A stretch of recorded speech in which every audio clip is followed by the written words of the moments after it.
जिस तरीके से देश के गांव को मजबूती देने की सोच के साथ जी राम जी की योजना को लाया गया, जहां पे गरीबों को सशक्त करने की सोच, गांव और शहर की दूरी को कम करने की सोच। महात्मा गांधी जी ने कहा था कि भारत की आत्मा गांव में बसती है।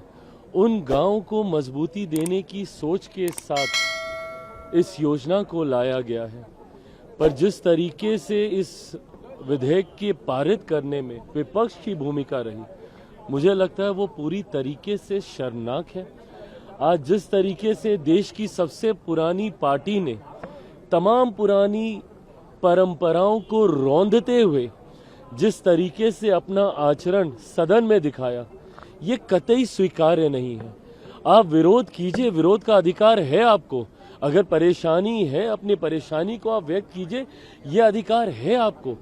पर मर्यादाओं को ध्वस्त कर कर आप अपनी सोच को बढ़ाना चाहें, ये कतई स्वीकार्य नहीं हो सकता। गांधी जी के सपनों को फलते फूलते नहीं देखना चाहते हैं। आज मोदी सरकार ने जो ग्रामीण लोगों को 100 दिन की गारंटी दी जाती थी, उसको 125 दिन की गारंटी कर दी।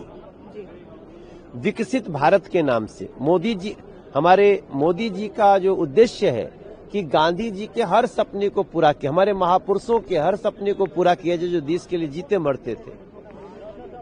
उसमें विकसित भारत गारंटीड रोजगार और आजीविका, अब गारंटीड रोजगार आजीविका देने की तैयारी हो रही है और प्रोडक्टिविटी के साथ हो रही है। ये नहीं कि जमीन खोद दिए, फिर जमीन भर दी और पैसा दे दिया गया। जमीन खोदा गया तो तालाब बनना चाहिए। प्रोडक्टिविटी क्या हो रही है, ये हमारा संशोधन कह रहा है। अगर हम किसी जगह को भर रहे हैं तो भरने के बाद क्या वो खेल का मैदान बना, क्या पार्क बना, क्या? प्रोडक्टिविटी को मूल थीम में लाना, ये इस बिल का उद्देश्य है। और विकसित भारत के लिए गांधी जी के सपने को सजाना है। फिर भी ये लोग विरोध करते हैं।